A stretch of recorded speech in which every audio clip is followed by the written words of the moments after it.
ini media sosial ini ya kan, mulai dari Facebook, Twitter, Instagram dan lain-lain, ini bahaya ini. Ini dijadikan kendaraan oleh mereka-mereka yang ingin katakanlah Indonesia ini tetap gaduh ya kan. Itu untuk apa, menyebarkan paham-pahamnya di situ. Nah, ngomongin tentang keadilan, ngomongin tentang kesetaraan nih. Ya. Iya, Bang C. Gitu loh. Sementara mulai dari kita lahir sampai kita mati, kita tidak akan pernah ketemu yang namanya keadilan. Daripada kita diam, gitu. Apa yang bisa kita lakukan? Kita juga melakukan perlawanan di media sosial dengan menawarkan narasi-narasi tentang pluralisme, toleransi.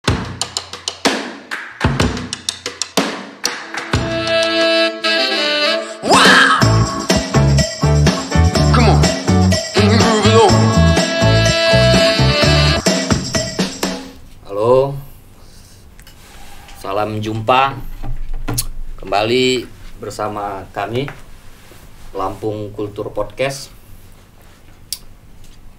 Pada malam hari ini momen spesial, Lampung Podcast, Lampung Kultur maksud saya, akan berdialog tentang pemuda, peranannya terhadap kultur peradaban di Lampung.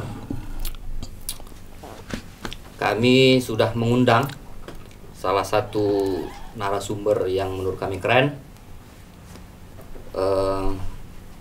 cerdas, terutama beliau ini aktivis. Pemateri atau narasumber kami pada malam hari ini salah satu tokoh pemuda yang bernama Cepri Khairuman Huta Barat. Selamat datang Bang C. Selamat malam. Selamat malam. Alhamdulillah Bang C sudah bersedia datang di Lampung Kultur. Alhamdulillah. Malam hari ini Bang C kita akan berdialog banyak, ya, terutama tentang peran pemuda tentu ya Bang C.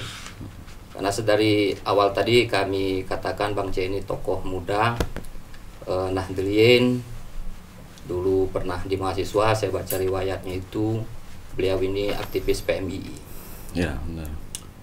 Banyak melakukan gerakan-gerakan di kampus, serta sampai hari ini kayaknya hobi dengan dunia gerakan, punya sebuah kelompok yang notabene adalah studi kader ya Bang C ya.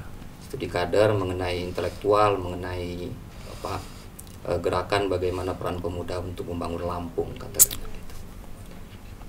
Tentu ngobrol nanti banyak kita tentang bagaimana Lampung hari ini di tangan pemuda, serta Bang C sendiri dinobatkan sebagai tokoh muda Nahdliyin. Apa pandangan Bang C melihat pemuda hari ini, bagaimana seharusnya sehingga pemuda itu menjadi modal apa sosial ya untuk membangun peradaban di Lampung. Tapi kita mau cerita dulu Bang C mengenai riwayat Bang C pada waktu kuliah dulu. Kenapa kok sampai hari ini mau untuk bersedia waktunya, tenaganya untuk apa namanya di tokoh mengkader Klasika sebagai studi kader pemuda. Gimana itu Bang C? Bisa diceritakan nggak riwayat dulu kenapa? Ya. Selamat malam ya, terima kasih buat Lampung Kultur.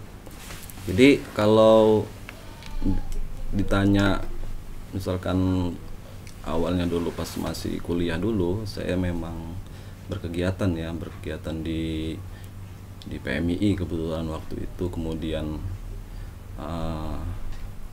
sebenarnya kalau misalkan kampusnya sendiri, saya kan di IAIN dulu, UIN ya. Oh, UIN.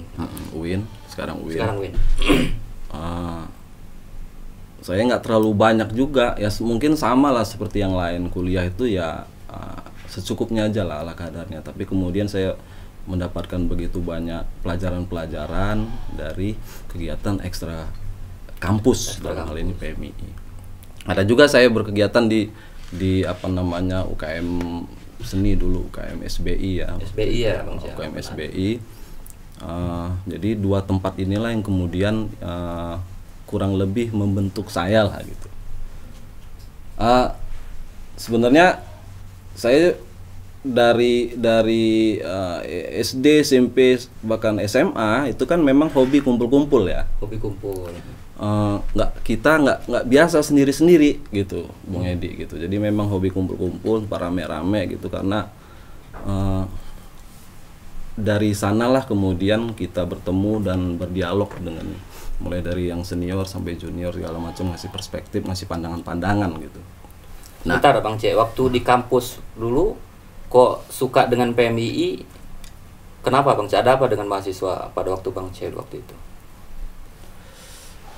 sebenarnya kebetulan aja ya, pas saya masuk ini dulu, apa namanya, YIN dulu. Sebenarnya saya tuh awalnya pengen masuk HMI sebetulnya, karena ada tante saya itu kan menyarankan ya masuk HMI. Saya nggak tahu dulu itu PMI itu apa. Yang saya tahu itu HMI, GMNI gitu loh.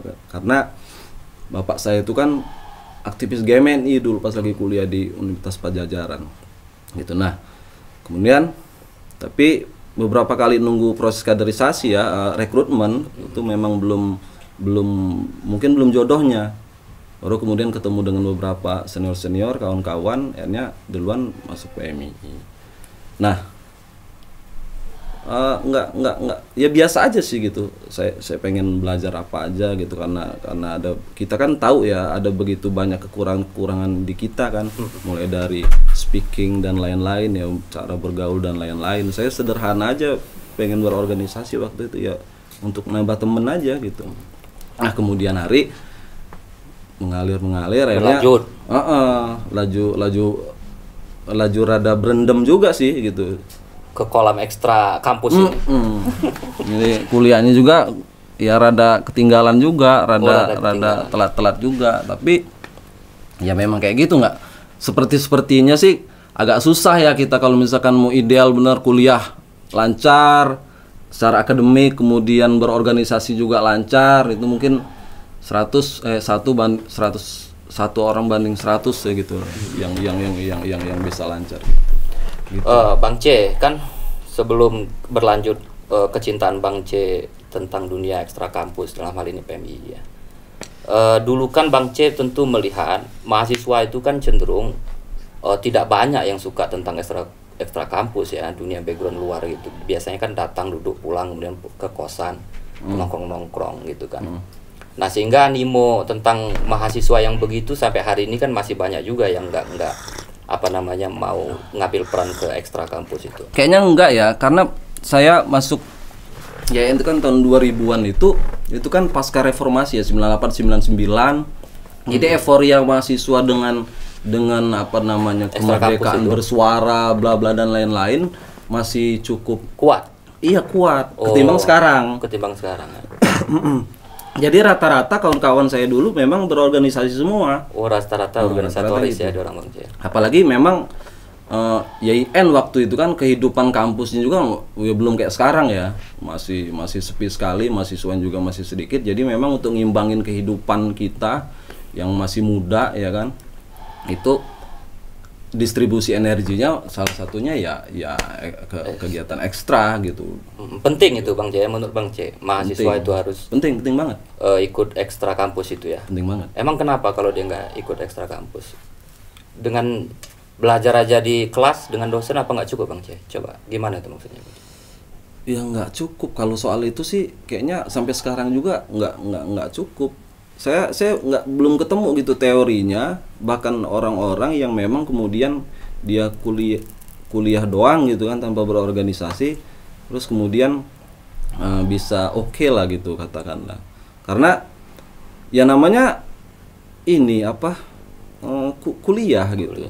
Si dosennya juga, belum lagi kita ngomongin sistem pendidikannya juga memang kacau, dosennya juga ya ngasih mata kuliah gitu ala kadarnya aja. Jadi ada begitu banyak aspek yang tidak bisa kita dapatkan jika kita hanya kuliah doang.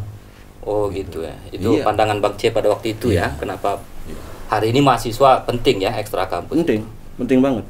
Kalau potret dulu sama potret sekarang kira-kira masih nggak Bang C pandangan itu tentang dosen yang tanda petik masih kurang? Kalau itu masih ya. Kalau itu masih.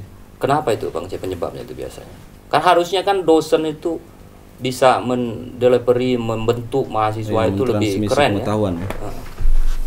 Apa itu masalahnya biasa Bang C? Kayak kompleks ya masalahnya. Dia mulai dari personnya ya kan, yang memang kemudian tidak menghayati perannya sebagai pendidik. Ya kan, pendidik, dosen ini kan ngeri kan, dia mentransmisi pengetahuan, nilai-nilai ke kepala apa namanya mahasiswanya, anak didiknya, ya kan. Jadi memang secara personal mungkin mereka kesadarannya belum sampai ke situ, belum lagi kemudian memang saya nggak tahu persis ya, tapi sepertinya memang sistem pendidikan kita itu agak kacau ya gitu loh. Misal ada sistem SKS yang kemudian mengharuskan mahasiswa untuk cepat tamat dan lain-lain, langsung orientasi kerja ya. Ya orientasi kayak gitulah, kira-kira kayak gitu. Jadi ini kompleks gitu. Belum lagi memang ya kesadaran mahasiswa sekarang itu berkuliah kan, orang-orang berkuliah itu kan memang sepertinya sih bukan untuk mendapatkan pengetahuan ya untuk dapat ijazah lah. Konkretnya untuk dapat ijazah dan kemudian kerja, cari duit intinya. Cari duit gitu. Bukan cari ilmu. Cis. Bukan cari ilmu Bang C ya? Bukan. Wah, itu terlalu apa namanya? muluk-muluk. Terlalu muluk kalau gitu. Muluk ya, mau dapat pengetahuan gitu. Karena gini, sampai sekarang kan masyarakat kan percaya kan gini. Yang hidup yang sukses itu indikatornya ada pekerjaan. Oh gitu ya. Gitu loh. Ada pekerjaan yang semua masyarakat hampir matanya begitu Bang C. Iya, hampir semua lah gitu. Semua juga di sini gitu. Nah, pekerjaan ini untuk dapat ke sana itu harus ada ijazah. Gitu. Alat untuk dapat kerja. Iya, nah ijazah itu didapatkan di kampus. Baik, Bang C, ini menarik teman-teman Lampung Kultur, bahwa iklim kampus tentang kesadaran belajar maupun orientasi itu menyimpang dari yang ideal ya, yang kata Bang Cepri tadi katakan. Belum dari dosennya sendiri juga kurang mendrive membentuk mahasiswa itu untuk mencintai ilmu, sehingga kompleks ya persoalan mahasiswa ini. Tapi kan gini Bang C, mahasiswa itu andragogik.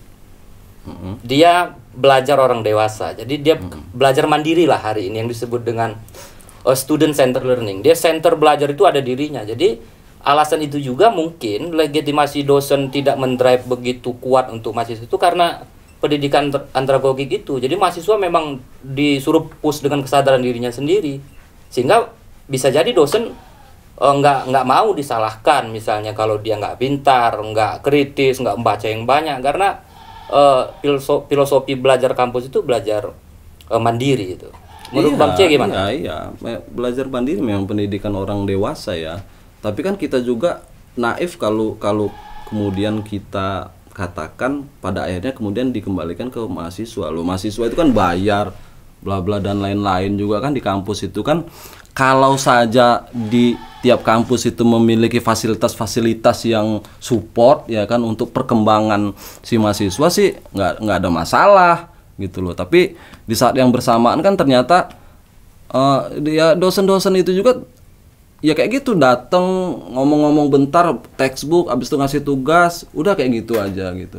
Tapi kemudian kehidupan yang lain bagaimana dosen kan bukan berarti melepaskan ya pendidikan orang, tapi kan memancing ya. Memancing ya. Gitu ya. Dia men-trigger lah ya. Gitu. Bagaimana kemudian mahasiswa-mahasiswanya, ayo dong buat kelompok-kelompok studi dan lain, paling nggak kayak gitu. Gitu. Kayak sekarang saya juga saya masih kuliah ini lagi lagi kuliah juga. Saya sama aja tuh. Pasca ya Bang C? Iya, ngambil ya. Di UIN lagi saya ngambil magister filsafat. Saya masih ketemu juga dosen-dosen yang kayak gitu, yang bahkan ada yang sampai dengan sekarang juga nggak masuk dan lain-lain gitu. Alih-alih mereka memancing kreativitas kita untuk semakin kritis, semakin melek secara intelektual, secara sosial, tapi ternyata kita diarahkan tanda kutip untuk cepet-cepet tamat, kemudian ya cepet-cepet tamat lagi. Verbal itu diucap. Menarik ini ya, kompleksitas ini persoalan mahasiswa hari ini ya.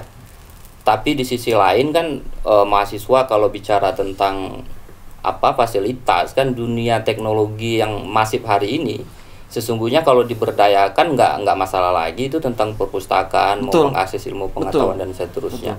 Misalnya kan kalau kita mau bersandar ke sana, Bang C. Itu gimana, Bang C? Ya. Apa yang salah di mahasiswa terhadap teknologi? Ya, kalau misalkan perkembangan teknologi sekarang sih bukan hanya menimpa mahasiswa aja ya, tapi seluruh masyarakat ya. Kan kita gagap, kan kita kaget-kagetan ya. Gitu, bagaimana kemudian kita mengalami kebanjiran informasi gitu. Yang dulu kemudian informasi itu hanya beberapa orang gitu. Tapi ternyata beberapa orang bisa mengaksesnya, tapi sekarang semua orang bisa mengakses. Jadi di saat yang bersamaan kita mengalami surplus informasi, tapi kemudian tidak dibarengi dengan kesadaran bagaimana kemudian informasi tersebut pada satu titik ternyata destruktif juga gitu loh. Kita di saat yang bersamaan begitu mudah mengakses pengetahuan, informasi-informasi ya kan, karena begitu mudahnya kan akhirnya kan kecenderungan manusia itu kan jadi nyepelein gitu, nyepelein. Nah, makanya sekarang kayak gitu. Mahasiswa lihat aja, semua bisa dibaca, semua bisa dilihat. Tapi nggak ngaruh juga kan gitu, karena kita gagap gitu. Cuman yang menarik itu sebenarnya gini. Jadi kalau saya ngobrol dengan adik-adik kan gini kan. Jadi dulu ada misalkan fiksi tentang pengetahuan, bagaimana kemudian tempat-tempat seperti kampus itu kan untuk mendapatkan pengetahuan. Itu maka kemudian orang banyak yang kuliah. Gitu. Tapi kemudian itu idealnya. Iya. Itu idealnya. Tapi kemudian seturut perkembangan zaman ternyata kampus bergeser juga ya kan, bukan lagi untuk mendapatkan ilmu pengetahuan tadi ya, kerja tadi, orientasi proyeksinya jadi berubah Bang C, berubah kan, bergeser dia kerja. Nah sekarang ketika kehidupan serba terbuka kayak gini, sepertinya kan ijazah itu juga kan menjadi nggak perlu lagi tuh.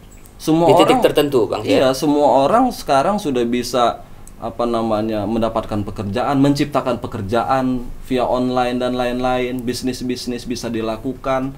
Jadi hati-hati juga kampus-kampus itu kalau memang ternyata mereka tidak berhasil memberikan semacam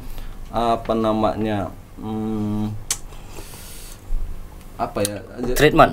Iya, jawaban lah ya atas pertanyaan-pertanyaan hidupnya, misalkan berkenaan dengan kerja, itu lama-lama ditinggalin kampus itu. Fiksi terakhir kenapa manusia atau mahasiswa katakanlah mau kuliah itu kan untuk mendapatkan ijazah agar dapat kerja. Tetapi hari ini untuk mendapatkan pekerjaan tidak lagi membutuhkan ijazah gitu loh. Artinya pondasi terakhir kenapa kampus itu masih diminati karena ada legitimasi. Nah, sekarang udah bergeser. Gitu. Orang nggak perlu lagi ijazah. Ya kan, semua bisnis bisa di rumah, by handphonenya aja. Jadi kampus itu lama-lama memang bakal ditinggalin, tutup itu semua. Kalau masih modelnya kayak gini. Ini penerawangan saya. Ya, oke. Ya, ini namanya penerawangan. Menarik ini pemirsa, bahwa kompleksitas kampus dari mahasiswa sampai dengan para dosen dan lain-lain, bahwa hari ini menurut Bang Cepri ada tantangan sendiri oleh kampus, bisa ditinggalkan. Nah, saya tambahin lagi ya. Gimana itu Bang?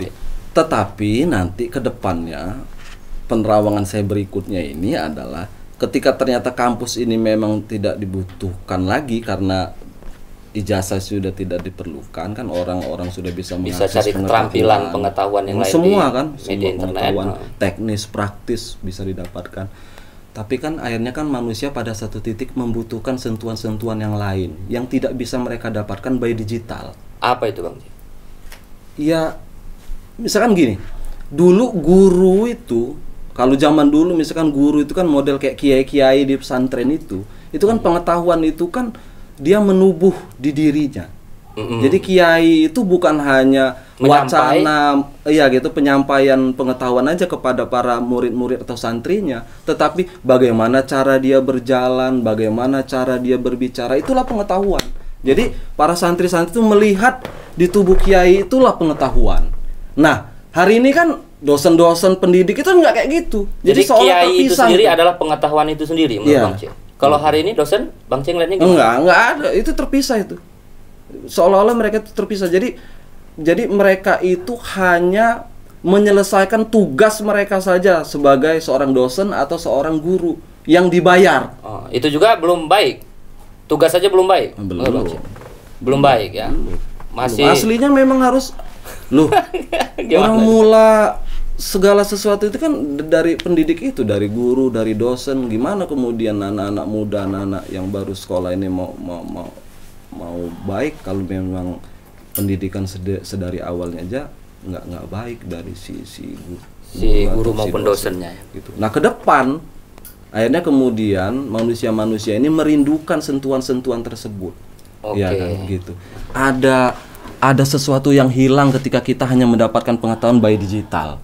Ya kan? Ya, kok kayaknya ada yang kurang nih. Nah, baru kemudian akhirnya kita merindukan kembali untuk bertemu dengan guru-guru. Tentunya guru-guru yang oke, bukan guru-guru yang sekarang. Gitu. Betul. Baik, menarik ini. Jadi kompleksitas persoalan tentang guru maupun dosen para pemirsa. Nah, sehingga kita akan berbicara lagi apa solusi menurut Bang C terhadap situasi yang crowded ini, dari dosen, dari mahasiswa, situasi teknologi, belum lagi pengetahuan itu tidak menubuh kepada mahasiswa seperti analogi Bang C tadi. Pengetahuan itu harus menubuh bagi si guru maupun si dosennya itu sendiri.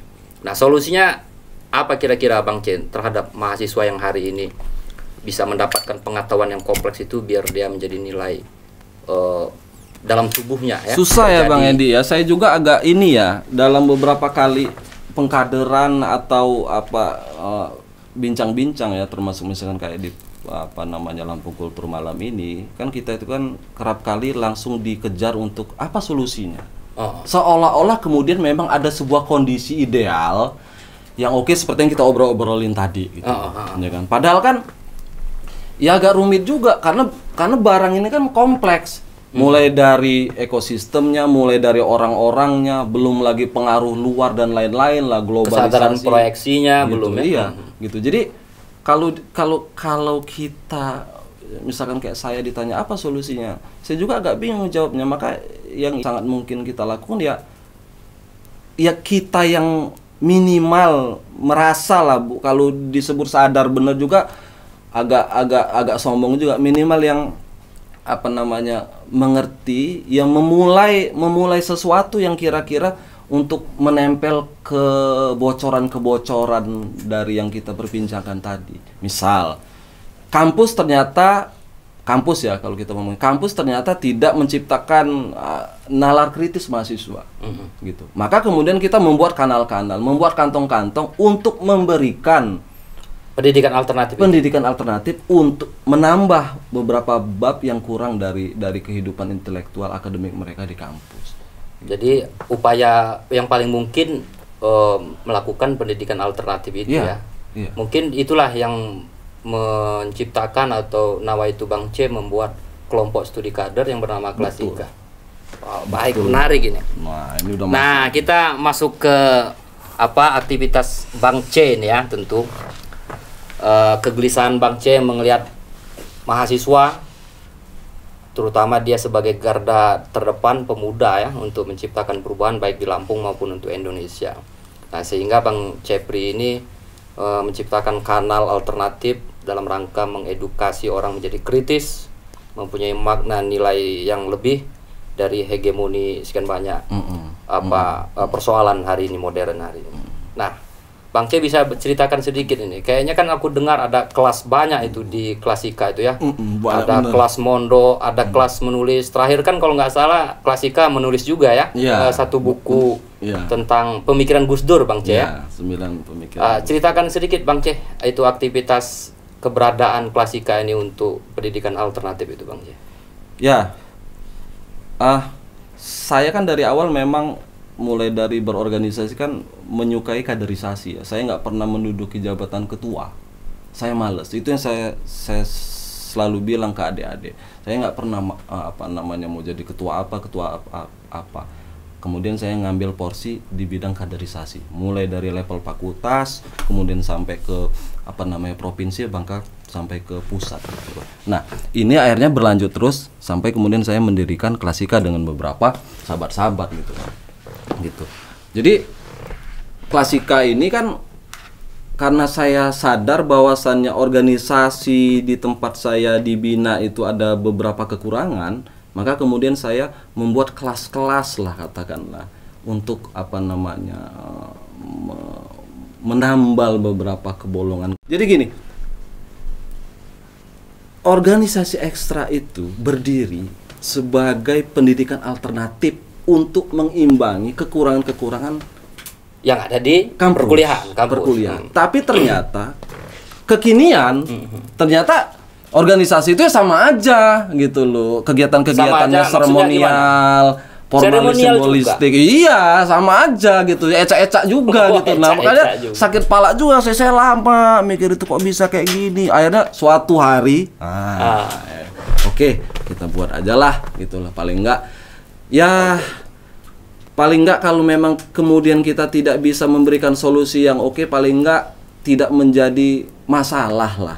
Ya kan gitu. Maka kemudian Klasika itu kan gini. Programnya itu cuma satu. Apa itu Bang C? Yaitu kelas 40 hari, kelas mondok. Yang lain itu hanya untuk mengimbangi eksistensial di media sosial dan lain-lain aja agar aktivitas kemudian yang sunnahnya lah ya Bang C ya, yang lainnya. Aktivitas wajibnya cuma satu, yaitu kelas 40 hari. 40 hari. Gitu. Jadi kita melakukan suluk pengetahuan. Nah, ini penting ini pemirsa, kita mendalami obrolan dengan Bang Cepri ini. Klasika membuat kelas bahasa mereka kelas mondok 40 hari ini ya. Bahasa mereka suluk pengetahuan. Ini bisa diceritakan Bang C, ada apa filosofi 40 hari sehingga Bang C menamakan mondok 40 hari itu sebagai suluk pengetahuan?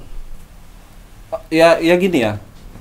Mungkin dalam tradisi-tradisi belajar baik di pondok pesantren maupun tradisi-tradisi spiritual lainnya, bukan hanya Islam, itu kan ada namanya suluk, entah di 40 hari, entah di 4 bulan segala macam. Saya juga kurang paham. Puasa 40 hari misalnya Bang C. 40 hari gitu. Jadi 40 hari ini seolah-olah kemudian sebuah waktu yang rasa-rasanya cukup untuk awalan. Ya kan? Agar kemudian kita melaju ke yang lebih baik selanjutnya. Nah, tapi kalau misalnya kayak di Klasika, kenapa kelas 40 hari itu saya itu kan ya kalau mau dikatakan ini agak lucu ya. Jadi saya itu kan sebelum buat Klasika itu kan pernah bermimpi ketemu dengan Gus Dur. Gus Dur ini kan salah satu tokoh yang memang saya kagumi gitu kan. Setelah Soekarno saya mengagumi Gus Dur gitu. Nah, terus di mimpi tersebut Gus Dur bilang agar kemudian saya membuat sebuah majelis ilmu selama 40 hari. Ya udah, saya ikutin aja. Oh, jadi dari mimpi ya, itu Bang C, program 40 hari mondok. Iya, jadi saya nggak mendasarkan 40 hari ini berdasarkan literatur dan lain-lain ya kan. Tapi kemudian saya mendapatkannya lewat mimpi. Ya udah, saya langsung buat kelas tersebut. Sekarang udah sampai dengan angkatan ke-8. Ke-8 ya Bang C. Dimulai sejak kapan sih Bang C? 2016. Dari 2016 itu memang kelas mondok program utamanya. Program pertama kelas mondok. Kelas mondok itu. Gitu. Ini lalu dialog, bedah dan lain-lain itu ya untuk melengkapi aja untuk melengkapi. Jadi ya kami di Klasika itu mengadakan kelas itu setahun 2 kali. Karena waktu mahasiswa itu libur itu kan dia kan pas lagi liburan semester gitu loh. Jadi kalau dia setahun itu kan ada 2 kali liburan semester sekitar gitu. sebulan itu ya. Jadi kalau kita mau gelar dia pas lagi perkuliahan, kita juga kan harus tahu gitu. Mereka punya aktivitas lain berkuliah. Kalau langsung mau kita tabrakin, ya udah ngapain kuliah? Udah ikut kelas ini aja, kan agak kerok juga, nggak realistis juga. Gitu loh. Nggak realistis juga, belum nyampe mereka. Jadi dicari waktu pas lagi libur. Maka pas lagi libur semester ikut kelas mondok. Dan itu bukan hanya aktivis PMI ya. Bang C, dalam peserta kelas mondok itu rata-rata berapa jumlah pesertanya? Rata-rata 10. Setiap kelas 10 ya. Karena memang kita batasi 10. Dibatasi ya Bang C. Iya, kita batasi 10 dia. Efektif nggak Bang C hasilnya sejauh ini kelas mondok itu? Lumayan ya. Iya. Ya, karena kan terakhir saya mengamati Klasika itu kan efek dari kelas mondok itu ada yang dialog, kemudian acara-acara sampai dengan menulis buku kan kalau nggak salah itu Bang C ya. Nah, itu gimana Bang C itu? Ya, kalau mau dibilang efektif, buat saya sih lumayan ya. Ada progres lah, walaupun belum maksimal kan, ini masih OTW terus kan. Ya, paling tidak kemudian kita di Klasika itu kan memberikan gambaran. Oh, ya mumpung masih muda, ya kan, kita ini anak pangeran bukan, anak raja bukan, yang kita punya ini, modal kita ini tinggal otak aja. Nah, kalau otak ini nggak kita maksimalin, repot ini barang, gitu loh. Maka kemudian di kelas itu kan kita belajar teori-teori bla bla dan lain-lain. Hingga akhirnya kemudian para peserta kelas juga kan tahu ketika mereka berhadapan dengan realitas, berhadapan dengan fenomena apa yang saja kompleks ini, ya kan, mulai dari fenomena politik, fenomena sosial, pemerintahan dan lain-lain, mereka ada sudut pandang gitu loh. Oh, jadi nggak asal ngoceh aja di media sosial gitu loh. Ini kan tantangannya media sosial sekarang. Kemarin saluran hasil dari diskusi meredefinisi lagi tentang kesadaran peserta itu lahirlah sebuah buku ya kalau nggak salah. Kemarin ya? Kita buat buku dari kelas penulis kerjasama juga dengan kawan-kawan di Kober ya kan, untuk membuat buku gitu. Ini kita mungkin sebulan atau 2 bulan lagi kita mau ada buku lagi. Launching yang kedua.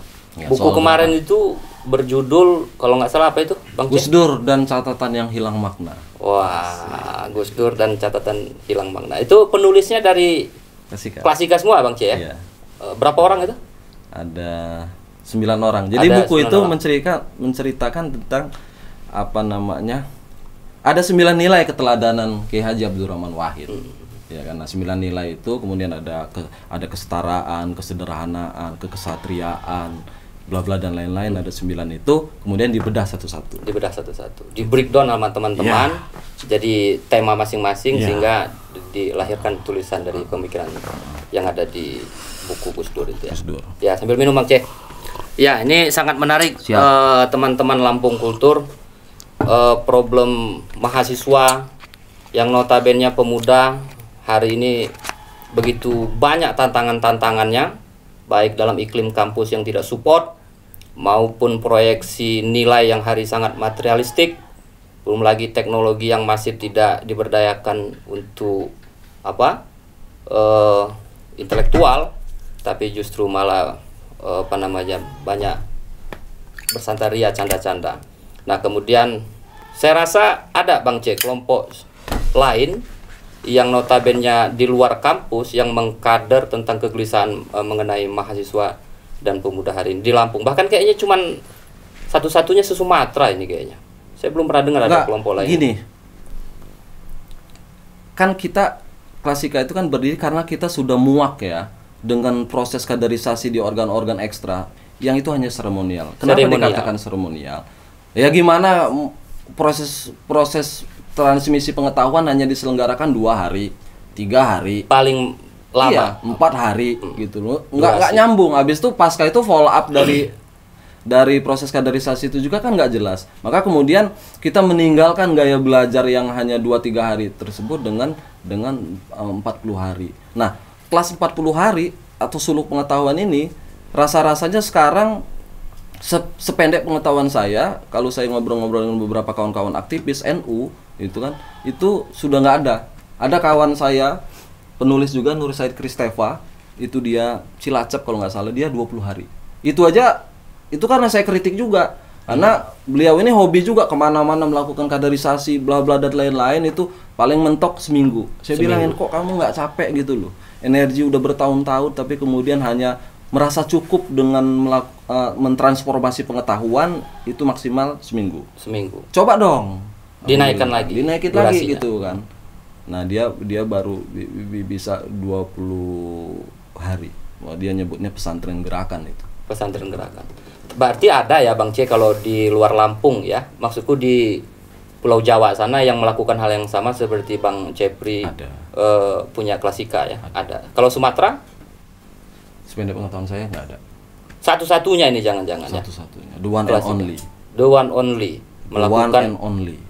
Oke, melakukan pengkaderan untuk para mahasiswa di luar ekstra kampus. Wah, ini mahal ini pemirsa ya. Apalagi Lampung mestinya sangat bersyukur, berbahagia, sekaligus harus support ini dengan keberadaan Klasika sebagai studi alternatif. Harusnya. Tentang pemuda di Lampung ya. Baik Bang C, karena dia satu-satunya ini penting harus dipropaganda supaya yang lain ini kalau bisa terinspirasi untuk melihat Klasika melakukan kegiatan yang positif ini. Apa namanya, gimana itu Bang C untuk teman-teman yang lain supaya bisa sama ya melakukan hal-hal kegiatan positif untuk mahasiswa hari ini? Mestinya gimana itu mereka ya teman-teman yang lain? Kan kayak misalkan saya juga kan ngajak ya beberapa kawan untuk menciptakan ruang-ruang seperti yang kayak di Klasika gitu, ruang-ruang belajar bersama yang itu berusaha untuk tidak seremonial lah ya kan, kalaupun nggak terlalu oke banget, paling nggak ya lebih baik lah dari yang sebelumnya. Tapi kan memang masing-masing tempat lokal itu kan ada problemnya sendiri-sendiri. Gitu kan, kita kan nggak bisa juga kan memaksakan ayo dong contoh Klasika gitu segala macam gitu. Belum lagi kan umur Klasika juga kan menurut kami itu masih pendek. Jadi gini Bung Edi, kami berkeyakinan orang akan melihat ya kan, nantinya itu mereka akan mencontoh kalau ternyata memang Klasika itu komit dengan praksis tindakannya tersebut, dengan membangun pengetahuan tersebut, daripada kemudian kita nemen woro-woro ngomong dan lain-lain. Karena orang sekarang itu kan udah bosan dinasehatin. Dia dari kecil udah dinasehatin sama orang tuanya. Iya, dinasehatin orang tua. Nasihat, banyak bener nasihat-nasihat. Tapi di saat yang bersamaan mereka tidak melihat tauladan. Gitu. Nah, kita ini kan berusaha paling tidak ya menjadi tauladan lah gitu loh. Berupaya paling tidak. Berupaya dengan konsisten ya, berusaha untuk konsisten gitu.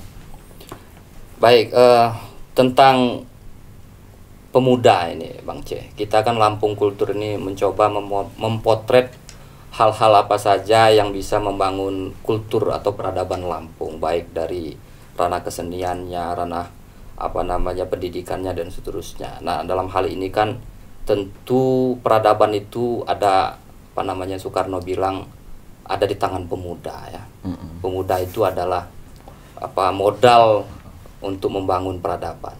Nah, di mata Bang C gimana ngelihat pemuda dalam hal ini mahasiswa untuk membangun peradaban di Lampung? Sudah keren atau ada harapan nggak bisa Lampung punya peradaban? Harapan harus terus ada. Harapannya. Iya, itu guna-guna kita ini. Ya bukan kan? Harapan karena dapat dawa aja. Enggak. Ya gini loh, kan kita juga kan nggak bisa kemudian begitu pesimis atau apa ya gitu ya, bahwasannya ada begitu banyak kejanggalan-kejanggalan di pemuda yang orientasinya ternyata juga sangat material katakanlah hari ini, dikit-dikit uang dan lain-lain, itu satu fakta. Tapi kan fakta tersebut tidak membuat juga kita surut ya atau pesimis begitu saja. Justru kan tantangannya di situ. Ini barang ini nggak akan selesai kok. Mau sampai kapan aja realitas tuh kayak gitu, dia lengkap ya. Ada yang negatif, ada yang positif gitu. Tinggal yang negatif konsisten dengan negativitasnya, yang positif ya monggo terus aja jalan. Sebentar Bang C. Ya tentu yang negatif dan positif ini menjadi apa? Memang realitas ya. Tetapi untuk di Lampung hari ini pemuda itu menurut Bang C banyak yang positifnya untuk membangun peradaban intelektual, membangun Lampung, atau banyak yang enggak, yang sudah material aja, yang penting gua sukses dapat DAU gitu aja, jadi PNS. Kalau kita ngomongin apa produksi pemuda dalam hal ini kayak mahasiswa, kan kampus di Lampung ini juga kan yang kelihatan juga kan sedikit, misalkan kayak Unila gitu, UIN juga baru-baru ini, ada ITERA baru juga ya, tapi Metro banyak kampus kita sekarang Bang. Iya Metro loh, tapi kan hampir rata-rata itu masih terjebak pada program-program atau agenda geraknya itu formalis simbolistik. Masih formalis simbolistik. Gitu. Masih artifisial aja semua kegiatan mereka. Jadi belum sampai pada pengkaderan yang sesungguhnya. Gimana itu Bang? Coba kira-kira kayak biar gitu. Mereka tersentuh dulu ini Bang Cek. Gini.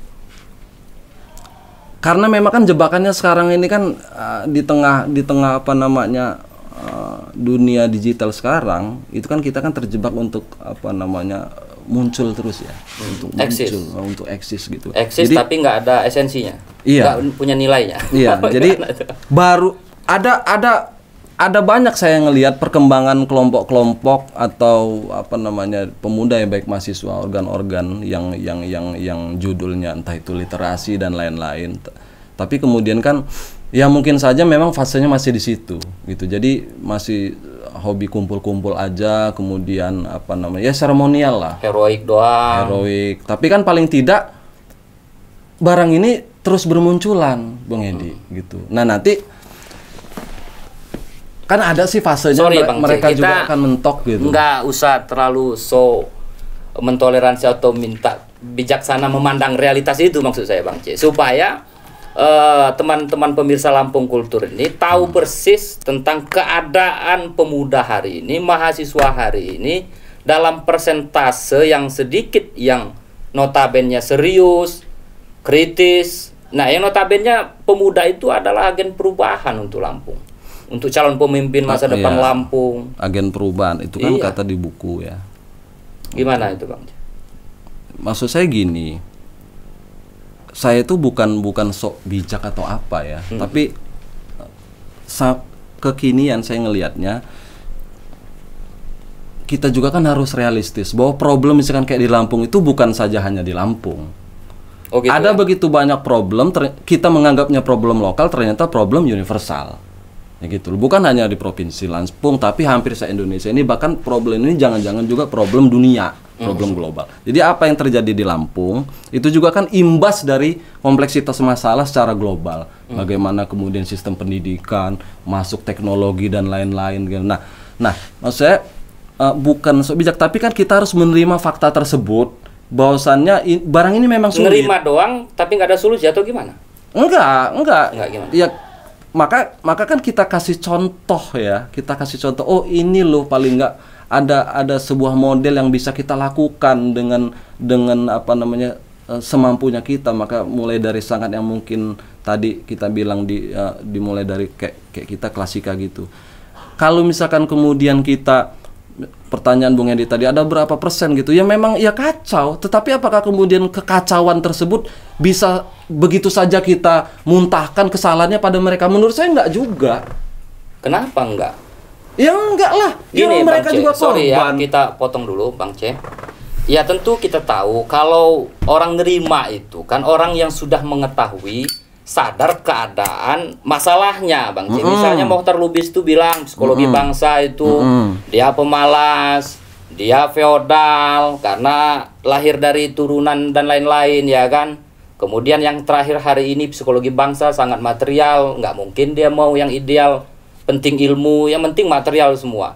Nah tapi persoalannya, problem ini terutama bangsa maupun hari ini Lampung, mahasiswa ini nggak tahu di situasi mana keadaan dia itu. Ntar dulu, iya. Iya. Nah sehingga Bang C bilang harus mentoleransi itu. Dia orang tahu nggak ini tentang musuh mereka? Gimana tuh Bang C? Emang kapan dalam babakan sejarah di dunia bahkan itu seluruh mahasiswa tahu? Kan dia cuma sedikit-sedikit aja. Memang hukumnya. Iya, Hukum lah zaman Pareto. Soekarno, iya, prinsip Pareto. Lo misalkan zaman Soekarno dulu, taruhlah kan era apa namanya revolusi dulu. Emang semua orang tahu? Ya enggak juga, cuma berapa gelintir aja orang kumpul-kumpul, gitu. Masuk ke sini segala macam apa namanya orde baru. Apakah semua melek? Lah kalau semua orang sudah melek, bahaya juga. Maksud saya bahaya juga, itu menjadi sebuah rezim baru juga. Gitu loh. Ya justru itulah spirit dari demokrasi Bang C. Untuk semuanya sejajar, melek dia, semua mahasiswa itulah bentuk gerakan kita, pemuda kekuatan, supaya dia melebar proyeksi kesadaran itu, nggak cuma hanya segelintir mahasiswa. Khawatirnya dengan segelintir itulah yang menyebabkan feodal baru Bang C, borjuisme baru. Ya kan? Itulah persimpangannya kata W.S. Rendra. Gimana itu Bang C? Iya, paham nah. Ya kan? Jadi pas lagi zaman Orde Baru, apakah semua orang melek? Kan enggak juga. Begitu juga era reformasi, apakah semua orang melek? Apakah semua orang sadar? Kan enggak juga. Hanya beberapa gelintir-gelintir aja. Kantong-kantong kecil yang apa memperdalam pengetahuan. Nah, maksud saya daripada kita sibuk mempersoalkan yang banyak, yang tidak melek ini, yang nggak melek ini, ya udah monggo kita mulai aja. Oh, yang melek-melek dikit ini, ayo kita perdalam pengetahuannya dan lain-lain. Kemudian bagaimana untuk ngurusin yang banyak-banyak ini? Nanti kalau barang ini memang udah oke, nanti pasti energi tersebut terpancar kemudian menginfluence yang lain. Ya. Saya nggak mau, maksud saya gini, Bang Edi. Sambil ngopi, Bang C. Saya nggak mau kemudian terjebak pada heroisme untuk melakukan perubahan, agen perubahan, bla bla dan lain, fiksi-fiksi tentang agen perubahan. Tapi kan idealnya begitu, Bang C, mestinya. Betul, tetapi kan kita hidup di dunia nyata, bukan di dunia buku-buku ini yang banyak-banyak ini. Ini kan sakit kepala juga kita baca-baca buku banyak ini. Ngomongin tentang keadilan, ngomongin tentang kesetaraan nih. Iya, Bang C. Gitu loh. Sementara mulai dari kita lahir sampai kita mati, kita tidak akan pernah ketemu yang namanya keadilan. Adil itu yang mana? Yang fix, seperti abstrak yang ada. itu. Abstrak semua yang di buku-buku itu. Artinya apa? Ada tegangan antara yang adil, tidak adil, bla bla bla dan lain-lain. Nah, anak-anak muda sekarang ini harus dikasih tahu itu, gitu. Oke. Daripada kamu onani mau merebut apa kemerdekaan apa dan lain, keadilan dan lain-lain itu, nanti kamu stres.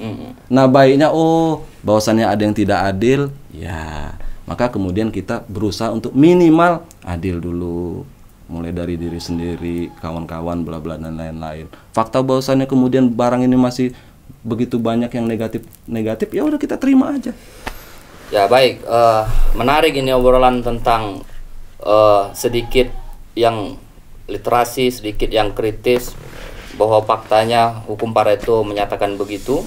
Nah, tetapi di saat yang bersamaan, teman-teman Lampung Kultur, bahwa gerakan demokrasi, saya lagi-lagi pengen nguber Bang C, notabene yang 20% ini akan sama saja seperti absolutisme baru menurut saya ya. Jadi karena dia sedikit, ini abuse of power ini dia jangan-jangan. Nanti yang kritis itulah yang calon-calon pemimpin yang ujung-ujungnya tidak pro lagi terhadap keadilan. Itulah pasca reformasi. Yang hari ini aktivis-aktivis 98 itu sudah duduk semua, menikmati semua hasil kekritisannya itu di DPR dia, di anggota partai politik dia. Nah, jangan-jangan di Lampung juga nanti sama. Nah, terus gimana ini peradaban kalau yang 20% ini tidak setia dia? Ya, sebenarnya kan itu hukum sejarah kan kayak gitu. Hegel bilang gitu, dialektika kan, ya kan, antara yang nyambung sama yang nggak nyambung, kemudian ada kontradiksi, bla bla dan lain-lain. Jadi, terus borjuisme baru tadi itu sepakat? Ya nggak sepakat sih, cuman jangan-jangan ya, maksud saya, jangan-jangan memang sejarah itu memang kayak gitu loh. Tiba-tiba nanti yang melek, nanti masuk kekuasaan, tiba-tiba udah mulai agak kabur-kabur ngelihatnya, kemudian ada lagi kelompok kritis baru lagi ngeresehin yang ini, ya kan, yang baru kayak gitu. Terus dia. Nah, itu kan fakta realitas, kan, yang 20% itu dinamikanya begitu. Nah, menurut Bang C, seyogyanya gimana yang 20% ini? Hari ini apakah yang 20% itu sudah berlaku adil atau menciptakan feodal-feodal, borjuisme baru dan absolutisme baru? Nah, terus kapan perubahan itu akan signifikan dalam konteks demokrasi di Indonesia maupun di Lampung, Bang C? Ya, justru itulah sebenarnya ya, apa namanya, maksud saya nggak setuju juga kalau kemudian akhirnya yang 20% tadi kata Bung Edi tadi kemudian nanti akhirnya kemudian menjadi feodal baru, borjuis baru dan lain-lain. Tapi paling nggak kan ada peta yang kita paparkan ke mereka. Bahwasanya sejarah itu adalah recurrent pattern, pola terulang, itu ada benarnya. Nah, dari kita melihat sejarah tersebut kan kita akhirnya kan bisa mengambil posisi yang mana. Lah, kalau saya bilang dengan kawan-kawan klasik, kalau memang kemudian kalian secara mental belum siap masuk ke kekuasaan, ya kan? Entah itu masuk ke partai politik dan lain-lain, bla bla dan lain-lain, ya, ke dunia usaha, kontraktor dan lain-lain, ya nggak usah. Gitu. Kalau misalkan kalian merasa tahu diri belum siap tapi kemudian kalian labas-labasin aja, maka kalian tak ubahnya seperti para pendahulu-pendahulu, para senior-senior yang hari ini kalian gugat. Gitu loh. Paling nggak kan kayak gitu. Kita kasih warning, kita kasih rambu-rambu gitu. Jebakan kekuasaan kan ngeri. Jadi, Ya, ya menarik ini tentang pemuda dan keberadaan mahasiswa itu sendiri bagi peradaban, termasuk peradaban demokrasi, kultur politik, kultur hukum ya. Inilah yang 20% orang kritis ini yang mensupport sekian banyak orang yang tidak kritis, 80% di Indonesia maupun di Lampung khususnya. Nah, sehingga ada tantangan tersendiri yang kita dialogkan dengan Bang C ini sendiri. Kita berharap dengan yang 20% ini mampu ideal, mampu setia dia terhadap fungsi dia sebagai orang yang kritis ini untuk membawa perbaikan di Indonesia ya. Nah, kalau di Indonesia ini sendiri pemuda yang kritis itu, dan di Lampung sendiri yang pemuda notabene yang kritis itu yang diharapkan membangun Lampung itu sudah berperan dengan ideal, dengan setia, atau gimana pandangan Bang C melihatnya hari ini, Bang C? ya sudah, menurut saya sih sudah lumayan ya. Sudah Maksud lumayan. saya sudah lumayan itu ya. Atau dia malah ini juga dalam memanfaatkan keintelektualannya itu untuk di sekian banyak orang? Ada ya. kayak gitu ada. Di partai politik atau di mana? Ya semua, ya? di semua segmen itu ada gitu. Tetapi kan kayak gitu ya. Apa namanya? Kalau kita mau ngomongin kayak Lampung kan fakta bahwa tetap ada gerakan-gerakan yang menjunjung tinggi nilai-nilai idealisme kan ada. Gitu loh. Nah, maksud saya itu kan dijadikan sebagai angin segar untuk kita tetap melangkah gitu. Gitu. Ketimbang kita kemudian ngeributin yang enggak pugu-pugu tersebut. Tetap kita kritik mereka-mereka. Ya kan? Tetapi di saat yang bersamaan kan kita juga kan harus memberikan contoh gitu loh. Misal kayak Klasika nggak juga misalnya Klasika udah oke banget meninggalkan yang seremonial kita kan dalam rangka untuk terus coba sih pelan-pelan kayak mana cara belajar gitu loh, bagaimana menahan diri dan lain-lain. Bukan berarti kemudian itu udah fix, udah keren banget, nggak juga, kita masih OTW on proses juga gitu loh, kita terus belajar dan belajar. Kemudian di sisi yang lain kita juga terus kampanye ke beberapa kabupaten kota ya kan untuk membangkitkan minat baca, katakanlah minat pengetahuan kepada kawan-kawan yang lain gitu kan. Karena walau seperti yang saya katakan tadi kan kantong-kantong tersebut juga kan masih menyentuh di aspek luar ya, mereka eksistensial di media sosial dan lain-lain. Tapi paling tidak gerakan-gerakan tersebut dengan kumpul-kumpul ngomongin soal buku, ngomongin soal pemikiran, diskusi bla bla bla yang menurut kita dalam hal ini masih aspek luar bunyi-bunyian tersebut, paling tidak kan itu untuk mengimbangi wacana di media sosial yang kacau. Yang kacau hari ini. Gitu loh. Ini barang ini kalau nggak diimbangi juga kan kacau. Jadi fakta bahwa misalnya mereka masih formalitas katakanlah, ya udah. Ini biarin dulu. Nggak apa-apa gitu. Nanti kan dengan seiringnya waktu ya kan mereka kan juga ini barang ini nggak cukup. Nah kan kita ngasih tahu ke mereka, ini nggak cukup, kita harus masuk ke aspek dalam, ya kan gitu loh, aspek dalam. Baik, gitu. Menarik ini, Bang C ini geser sedikit temanya mengenai posisi pemuda, intelektual, mahasiswa hari ini tentang isu tentang intoleransi, radikalisme misalnya itu. Menurut Bang C, seberapa signifikan sesungguhnya pemuda hari ini untuk mengkanter tentang isu-isu radikalisme, perang antar suku dan radikalisme itu? Gimana itu, Bang C? Ya, itu salah satu konsentrasi kita juga ya di Klasika agar kemudian memerangi tindakan-tindakan yang intoleran, radikalisme dan lain-lain gitu.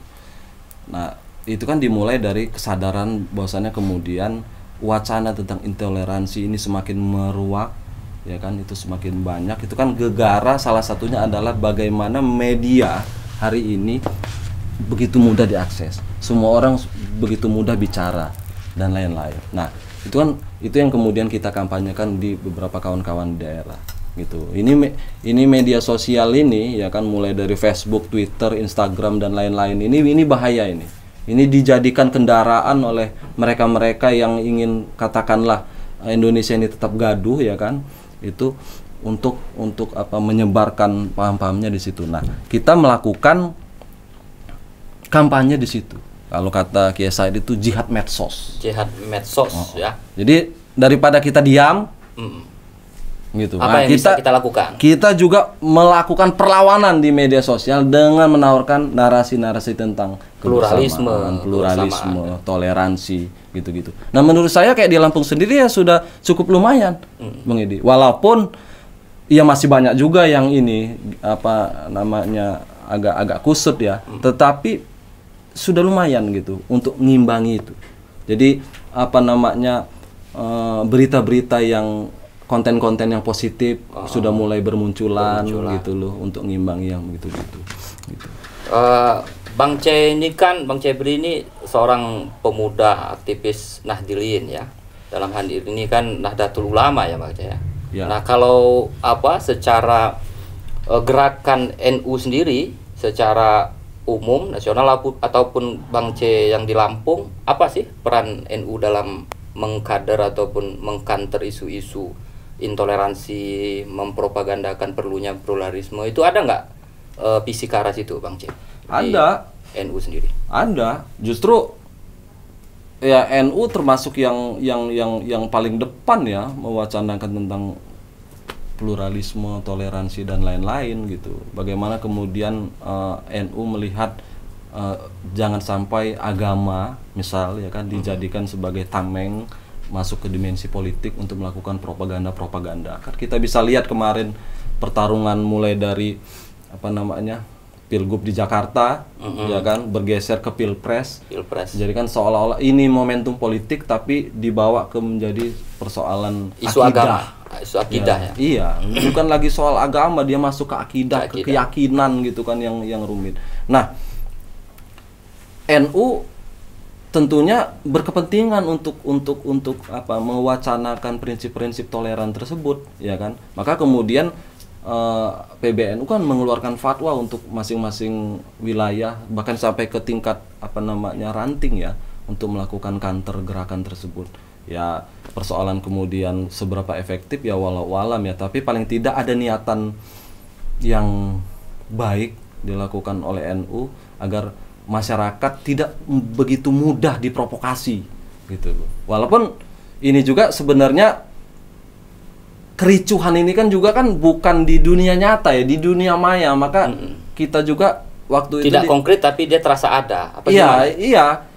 Pak, di saat yang bersamaan karena kesadaran kita ini kesadaran digital hari ini kan manusianya, jadi seolah-olah apa yang terjadi di media sosial itu adalah kenyataan, itu juga kan yang harus kita kabarkan kepada kawan-kawan, kepada masyarakat. Bahwasannya seluruh keributan di media sosial itu tidak mencerminkan kondisi real masyarakat, gitu loh. Ya itu di satu sisi juga kan kerja-kerja buzzer, ya kan, bukan apa namanya akun-akun real gitu kan, ada begitu banyak akun-akun anonim yang memang dengan sengaja gitu loh melakukan provokasi tersebut. Maka kita pernah bilang apa yang terjadi di media sosial itu dunia nyata itu lebih uye daripada dunia maya. Jadi seluruh yang terjadi di dunia maya itu ya udahlah, itu kita anggap bohong-bohongan aja gitu. Karena apalagi masyarakat Indonesia ini kalau ketemu fisik kayak gini ngobrol nggak akan mereka sengotot-ngototan kayak gitu karena bertemu wajah secara organik ya. Iya. Kalau di media sosial jadi garang, jadi seolah-olah kayak perang gitu ya. Padahal tidak bertemu Bang C. Sambil ngopi dulu Bang C. Siap. Berat ini obrolan tentang gerakan keberadaan aktivis pemuda. Kalau ngutip kata Cicero itu kan mahasiswa dan pemuda itu ibarat matahari yang akan terbit. Nah, jadi banyak dia ini tunggu orang, banyak direkrut orang. Jangan-jangan nggak jadi terbit, nggak jadi matahari dia. Jadi terkotak-kotak jadi lampu neon, ada yang jadi lampu boklam dan seterusnya. Nah, artinya betapa penting keberadaan mahasiswa itu untuk dia kritis, untuk dia ideal, sehingga menjadi kekuatan bagi generasi bangsa maupun di Lampung. Nah, untuk konteks NU tadi itu Bang C ya, emang di mata NU Bang C sebagai aktivis termasuk pemuda NU ya, yang hari ini yang terlihat ya untuk di Lampung, emang konkret terlihat ada misalnya isu radikalisme itu atau hanya wacana politik sih itu sesungguhnya? Karena masyarakat kan hari ini juga gegap gempita mengenai isu radikalisme itu tentang perang ideologi. Apa masih berlaku hari ini? Kan sudah sesungguhnya perang ekonomi itu, jangan-jangan bukan perang ideologi. Gimana itu? Ya ekonomi dan ideologi barang itu saling berkelindan, saling berkepentingan ya kan. Bagaimana untuk masuk ke ranah ekonomi, alat yang masih efektif digunakan itu kan pendekatan ideologis, gitu loh. Nah, kendaraannya tentunya politik pada akhirnya. Nah, isu radikalisme, intoleransi itu real ada. Ada ya? Ada. Masih relevan itu hari ini? Bukan karena perang bagi-bagi kue? Enggak, itu ada. Tapi kemudian dipabrikasi nemen ya kan oleh para politisi-politisi tolol ini. Menjadi seolah-olah begitu besar, gitu loh. Tapi fakta bahwasannya beberapa kelompok masih menginginkan sesuatu yang rada beda dengan kemauan umum masyarakat Indonesia, ya ada, gitu. Ada itu. Maka ya walaupun di awal-awal saya kritik, ya kan HTI katakanlah kemarin yang kemudian sudah dibubarkan, itu kan wujud konkret.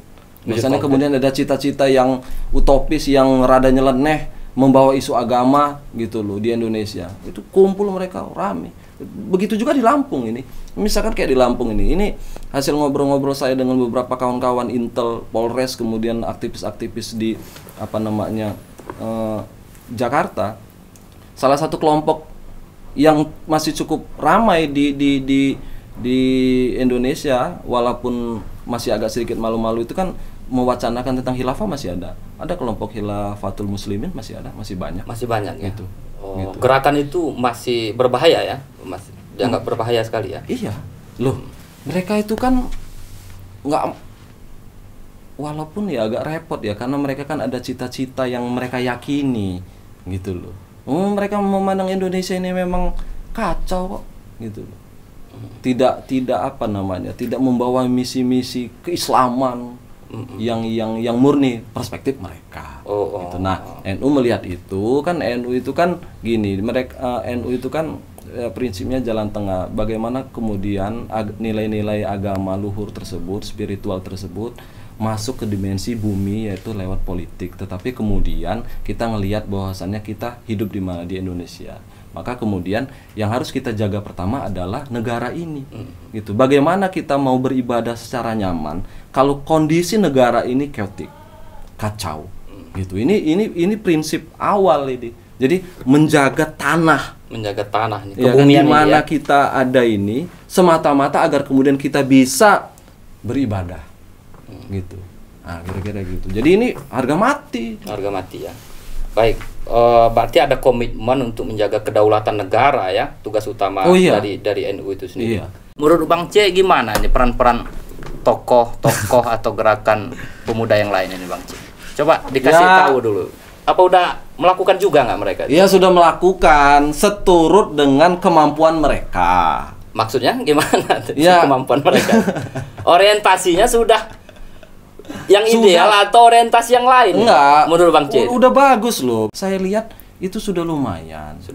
Kita kan nggak bisa juga berharap mereka laju mau nemen bener, misalkan melakukan pengkajian mendalam seperti yang sama-sama kita lakukan katakanlah. Ya repot juga gitu loh. Ya sudah sih, mereka sesuai dengan perannya. Minimal bunyi-bunyian di media sosial. Oh, kita peduli sosial dengan membagikan apa gitu kan, dengan mewacana bagian beras, misal membagikan beras, gula, komitmen sosial kita ya kan, kepedulian sosial kita, membagikan stiker untuk wacana-wacana toleransi. Ya minimal itu gitu. Gimana Bang C?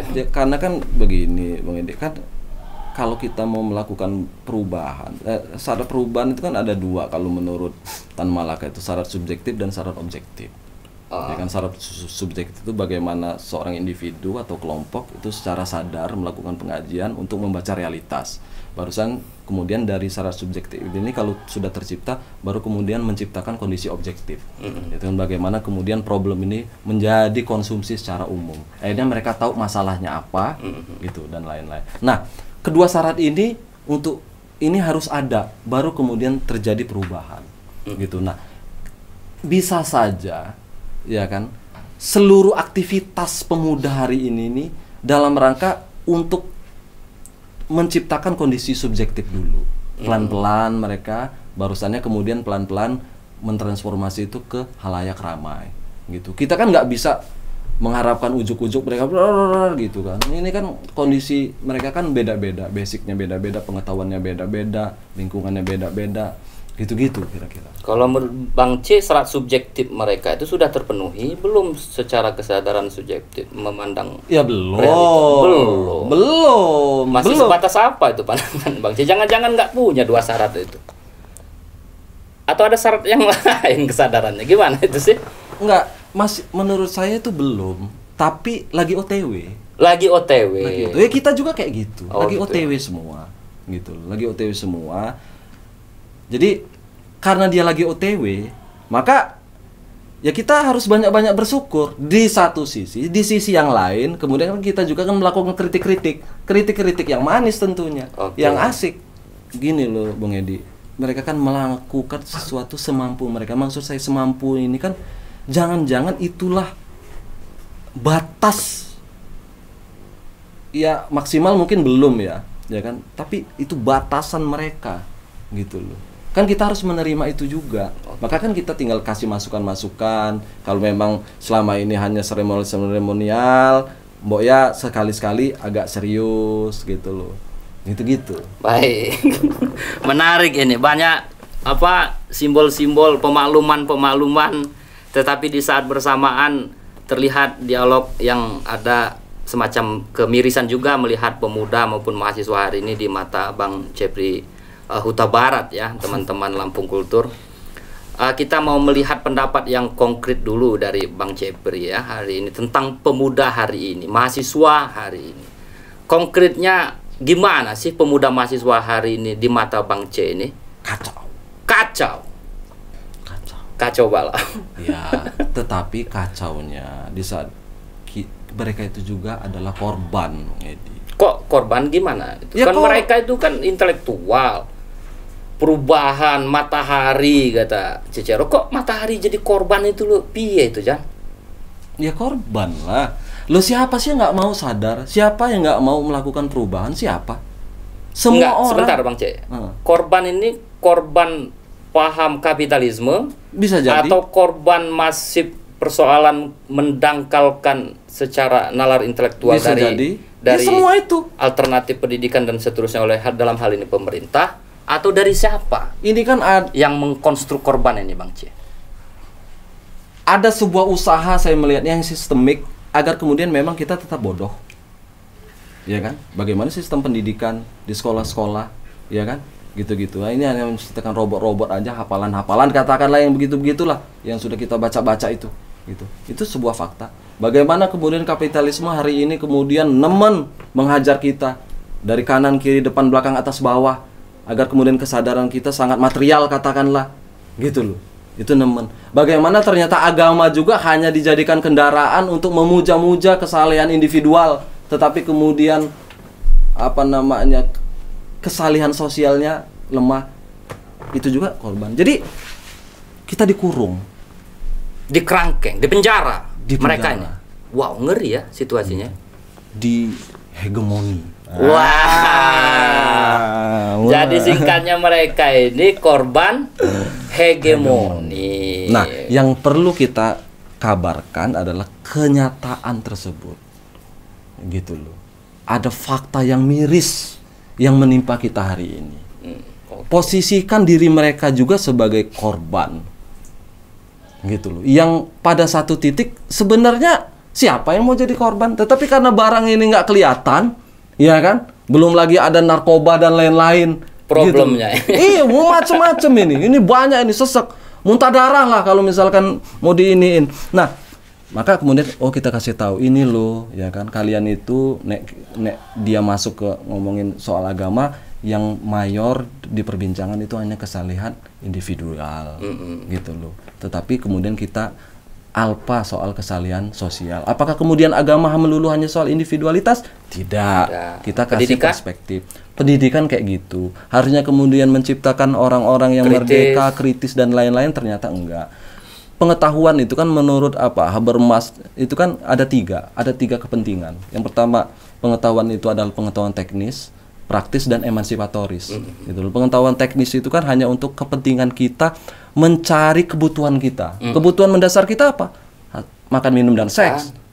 Gitu loh. Jadi apa saja yang kita pelajari hanya untuk menutupi kebutuhan dasar itu. Kebutuhan tersebut. Hari ini kayak gitu. Semua hampir mayor masyarakat kebutuhan itu. Ya. Jadi baru di kebutuhan itu ya. Pengetahuan itu hanya sampai pada level teknis. Dia aspek luar. Gitu loh. Belum masuk ke kepentingannya itu kan pengetahuan itu sifatnya kepentingan praktis. Kepentingan praktis itu bagaimana kemudian kita bisa melihat realitas. Jadi kalau ideologi saya A, kamu ideologinya B, oke, kita sama-sama punya ideologi masing-masing, tapi bukan berarti kemudian kita tabrakan. Toleran. Gitu loh. Nah, bukan saling untuk menegasi ya. Iya, bukan gitu. Untuk masuk lebih dalam ke aspek dalam bagaimana pengetahuan itu sifatnya itu praktis, itu aja belum. Gitu. Kita baru terus sedang gerilya untuk sampai ke level pengetahuan praktis. Yang terakhir baru aspek inti dari tadi, aspek luar kepentingan teknis, aspek dalam kepentingan praktis, baru aspek emansipatoris. Jadi seluruh pengetahuan yang kita dapatkan itu dalam rangka untuk melakukan pembebasan. Pembebasan apa? Terserah. Pembebasan melek hukum kah, melek gitu. politik kah, ekonomi melek kah, teknologi kah, gitu. Nah, jauh berarti persoalan fase peradaban kita hari. Jauh. Alhamdulillah. Dalam pengetahuan. Jauh. Jadi masih pengetahuan dasar ya. Dasar. Kita itu masih sifatnya dan kebutuhan. Dan ini kan ada sebuah gerak yang memang menyengaja agar kemudian kita berhenti pada kepentingan teknis dari pengetahuan. Makanya kampus-kampus atau sekolah-sekolah proyeksinya kerja. Iya. Untuk kebutuhan gitu. Makan, minum, dan keluarga, keturunan aja, ngurusin keturunan. Gitu. Padahal kan ada begitu banyak lapisan kebutuhan kita. Gitu. Sorry Bang C. Terus gimana kita hari ini yang global village, kemudian negara sudah masuk ke wilayah global, harus bersaing Indonesia versus Amerika di saat bersamaan tentang disrupsi 4.0, bahkan masyarakat 5 society yang harus berkompetitif di saat bersamaan dalam konteks peradaban. Terus situasi yang sama kita masih dalam level yang pengetahuan sangat dasar, level rendah dasar itu. Gimana ini Bang C melihat bangsa hari ini berarti? Ya sulit memang. Jadi kan memang goodwill seperti yang diobrolin di Lampung Kultur sejak kemarin ya kan. Sepertinya memang pemangku-pemangku kebijakan kita, pemerintah dalam hal ini kan belum sampai pada kesadaran tersebut. Pemerintah belum sadar bahwa pengetahuan kesadaran itu di level mana kita hari ini. Mau tambah miris lagi ya? Loh iya. Loh mereka juga kan korban. Oh korban. Loh mereka ini adalah produk-produk senior-senior mereka. Ini politisi-politis sekarang, mulai dari bupati, wali kota, gubernur. Ini kan korban dari pendahulu-pendahulu mereka. Gitu loh. Bisa saja mereka nggak sadar. Sangka dia orang yang udah melakukan perubahan, sudah memiliki goodwill yang oke terhadap kemajuan Lampung katakanlah. Tapi praktisnya kesadaran mereka masih kesadaran perut saja. Atau memang memelihara kekorbanan itu. Mereka jadi. Menikmati, enggak? Ya bisa jadi. Gimana sih? Bisa jadi. Jadi di satu sisi mereka tidak sadar, mungkin ada juga yang sadar kemudian mengkapitalisasi. Itulah jadi feodal baru itu. Iya. Borjuisme baru, petantang-petenteng itu. Gimana ini? Wah, tambah miris ini pemirsa. Perbincangan dialog. Jadi rumit dia kalau situasi pemuda ini. Rumit dia kalau misalkan kita tadi Bung Edi bilang global village dan lain-lain ya kan, tempur kita itu bukan di sini tapi sudah tembus kemana-mana ya ke dunia gitu. Sementara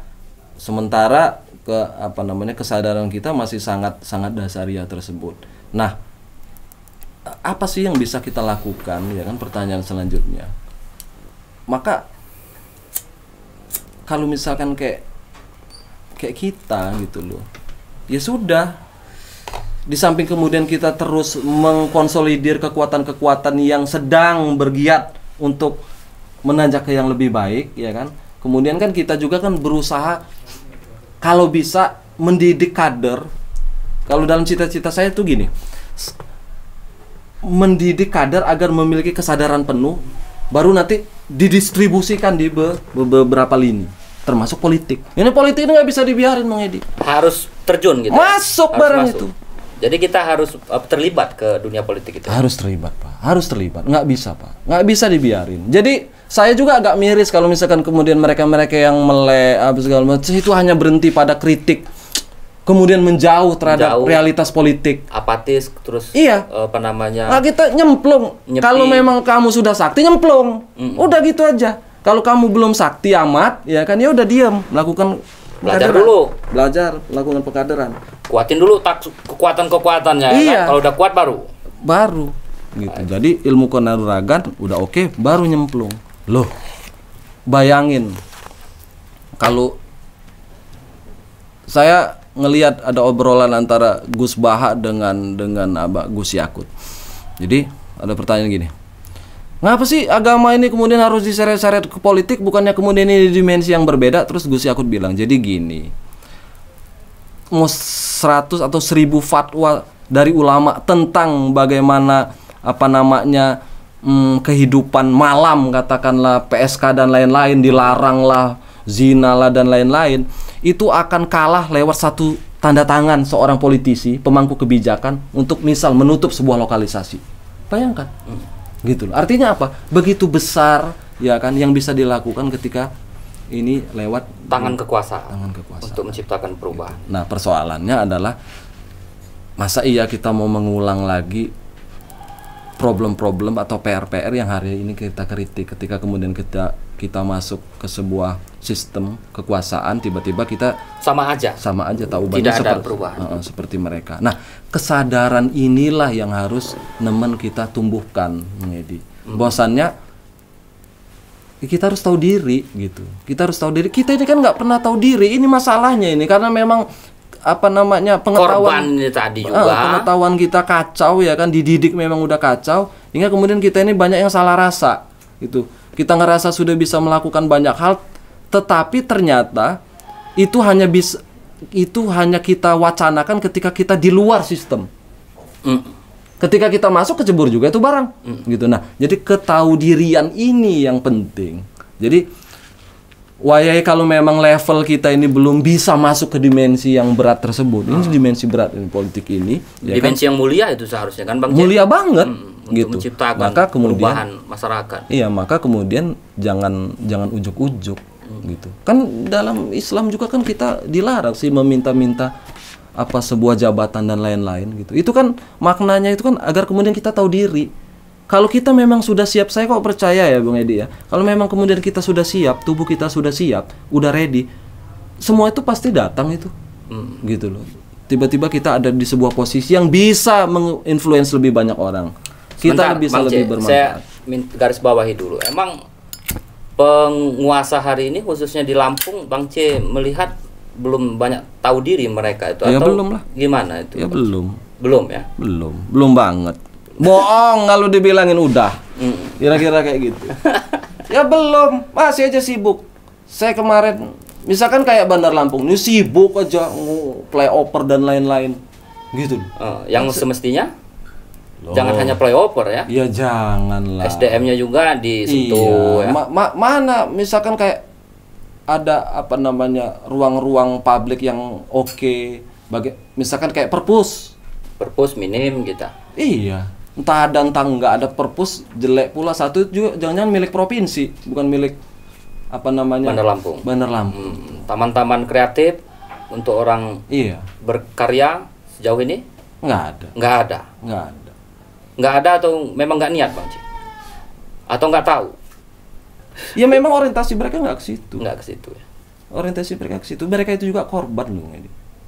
Mereka itu juga korban ketika ternyata kesadaran mereka itu hanya sangka mereka cukup dengan membangun gedung-gedung, hotel-hotel, kemudian playoper ini, gitu loh. Sangka mereka, perkiraan mereka, kebutuhan masyarakat itu cuman itu, gitu loh. Ngeri ya? Ngeri sekali situasinya ini, sahabat Lampung Kultur.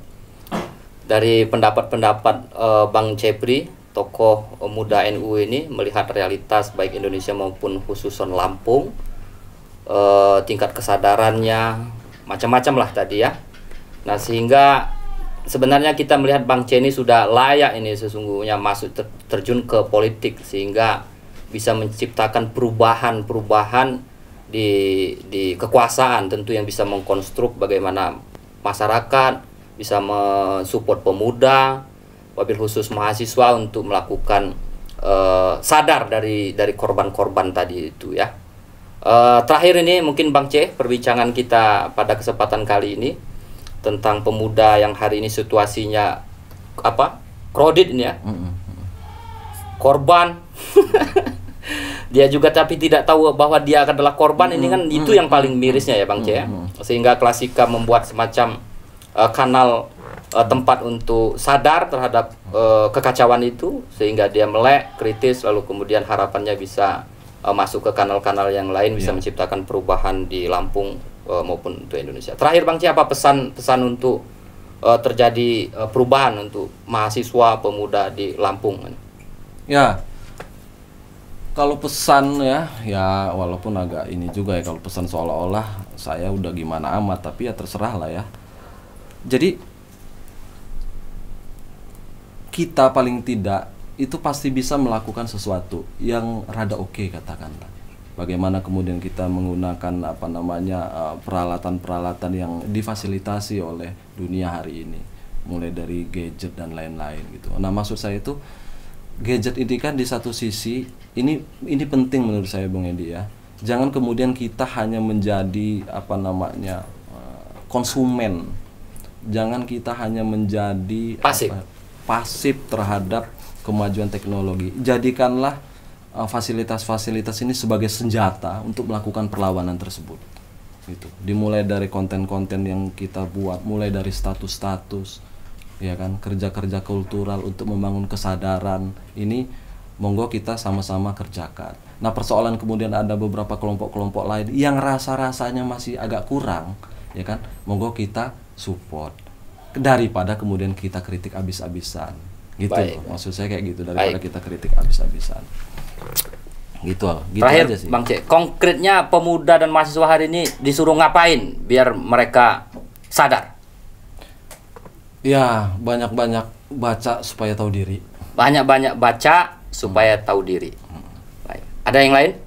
Enggak ada. Udah, cuman itu. Baik pemirsa Lampung Kultur, pada dialog yang spesial ini sudah hampir mungkin 1 jam lebih kita melakukan dialog kritis tentang posisi pemuda hari ini, situasi politik yang sangat miris juga. Di sisi lain tangan kekuasaan juga banyak tanda petik PR.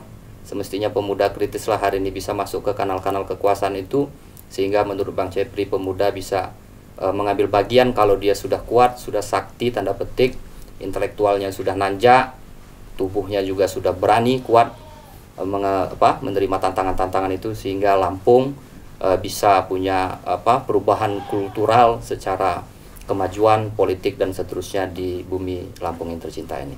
Sekian dulu pertemuan dialog kita pada kesempatan hari ini. Terima kasih. Terus saksikan Lampung Kultur. Ini channel untuk bagaimana perubahan di Lampung bisa kita lihat dalam kacamata narasumber kita. Terima kasih Bang Cepri. Siap, terima kasih. Lain kali kita sambung lagi dialog ini. Tidak berhenti sampai di sini. Belum cukup. Ini baru prolog. Ini baru prolog. Penting kita menggali lagi bagaimana pemikiran Bang Cepri di kemudian hari di Lampung Podcast. Terima kasih Bang C. Oke, sama-sama. Sukses selalu.